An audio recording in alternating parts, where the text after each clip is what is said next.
नमस्कार 24 moon times news में आपका स्वागत है। बढ़िया नवमी के पावन अवसर पर फिरोजाबाद में शहर में सादगी और सौहार्द की एक अनूठी मिसाल देखने को मिली। शहर में आयोजित सामूहिक विवाह सम्मेलन में कुल 69 जोड़े एक दूसरे का हाथ थामकर परिणय सूत्र के बंधन में बंध गए। इस आयोजन में सबसे बड़ी खास बात यह रही कि फिजूल खर्ची पर लगाम लगाने और समाज को सादगी का संदेश देना। फिरोजाबाद में बढ़िया नवमी का दिन ढेरों खुशियां लेकर आया। शहर में महात्मा ज्योतिराव फूले समिति और खाटू श्याम समिति के बैनर तले भव्य सामूहिक विवाह समारोह का आयोजन किया गया। दोनों ही आयोजनों में वैदिक मंत्रोच्चार और पूरे रीति रिवाज के साथ विवाह संपन्न कराए गए। आयोजक डॉक्टर राधेश्याम कुशवाहा का कहना है कि आज के दौर में शादियों का होने वाली बेतहाशा फिजूल खर्ची को रोकने को लेकर है।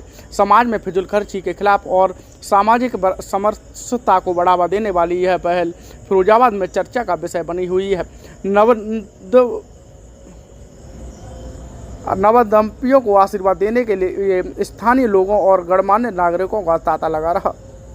पितरो भवन्ति मानो मध्यारीर्कता युर्गन्तो हौदितिर्द्यौरदितिरन्तरिक्षमदितिर्माता सपिता सपुत्रः स्वेदेवा आदितिः पञ्चजना आदितिर्जातमदितिर्जनित्वं माध्यौ शान्तिरन्तरिक्षं शान्तिः प्रथमे शान्तिराप शान्तिः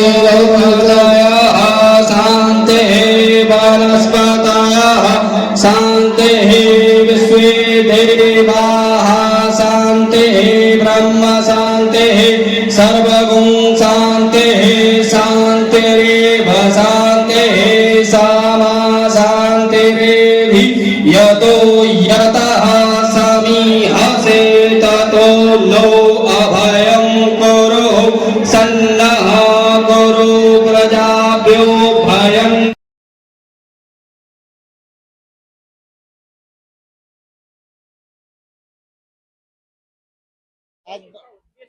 आज बढ़िया नवमी पे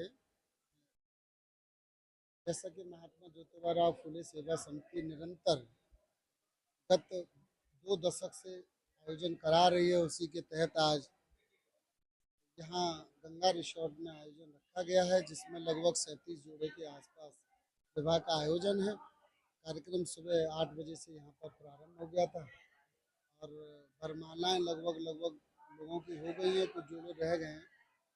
समिति का मुख्य उद्देश्य है कि जो लोग अपनी बेटी के विवाह के लिए कर्जा लेते हैं और उस कर्जे से उनकी आर्थिक स्थिति खराब हो जाती है, तो उस कर्जे से बचें, या जो विवाह में आयोजन में जो खर्चा होता है उसका बचत करें और उस पैसे को अपने परिवार के विकास के लिए खर्च करें, बेटी को पढ़ाने के लिए खर्च करें।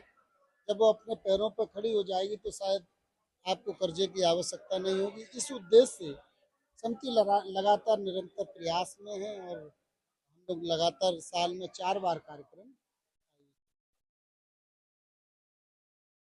देखिए, मैं इससे पहले भी बता चुके हैं कि हजारों बेटी के पिता के नाम से जनपद फिरोजाबाद में जाना जाता है, तो लगभग 5700-800 बेटियों के विवाह हम अपने यहाँ संपन्न करा चुके हैं और सब बहुत अच्छे से विवाह संपन्न हुए हैं। किसी भी तरह का अभी तक रिपीट केस हमारे पास इस सामूहिक विवाह के माध्यम से नहीं आया है। ज़्यादातर जो घरेलू मामलों में विच्छेदन हो जाता है, वो सारी चीज़ें जो हम आमतौर पर देखने को मिलती हैं, या ये मान लीजिए कि सामूहिक विवाह में कर रहे हैं तो उनके अंदर एक तरह का ये भय रहता है कि हम दहेज का मुकदमा नहीं डाल सकते हैं या घरेलू हिंसा वाली बात नहीं कर सकते हैं। तो इन सबको देखते हुए, मद्देनज़र रखते हुए हमारे पास अभी 5000-6000 बेटियों में से कोई भी ऐसा वापसी या रिपीट केस नहीं है जो उनका कोई विच्छेदन इस तरह का वैवाहिक हुआ हो। ये लाभ लोगों को मिला। अब लक्ष्य के लिए तो बहुत अलग है कि सामाजिक स्तरों पर जिला फिरोजाबाद से फिरोजाबाद रत्न का अवार्ड भी मिला, अनमोल रत्न का भी अवार्ड मिला, कुछ सामाजिक संस्थाओं से उत्तर प्रदेश रत्न का अवार्ड मिला है। लेकिन क्योंकि जैन साहब आपने मन की बात पूछी है, मेरे दिल की आत्माओं की, मेरा पूरी तैयारी है। हम पद्म श्री पुरस्कार के लिए अपनी पूरी कागज़ फाइल हमारी तैयार हो चुकी है और मैंने वहाँ भेज भी दी है। अगर आप सब लोगों का जैसे मुझे प्यार मोहब्बत इस ज़िले में अभी तक मिली है, कुछ समय और अगर मिल जाती है तो आपके भाई को पद्म श्री पुरस्कार समाज सेवा में प्राप्त हो जाएगा। इसके लिए आप लोगों को मैं ये मतलब डेलीकेट करूँगा कि आप लोगों ने पूरे उत्तर प्रदेश में, बल्कि उत्तर प्रदेश में ही आसपास के कई प्रदेशों में ये सूचनाएं आपके मीडिया के माध्यम से पहुंची है और ये उत्तर प्रदेश सरकार तक भी पहुंच गई। तो वो कैसे भी हमारी फाइल पहुंच जाती है और पद्म श्री पुरस्कार होता है तो मैं उस पुरस्कार को अपने सभी मीडिया भाइयों के लिए डेलीकेट करूंगा कि आपके सहयोग, आपके साथ, आपका लाड़ प्यार मोहब्बत ने मुझे ये पुरस्कार दिलाया।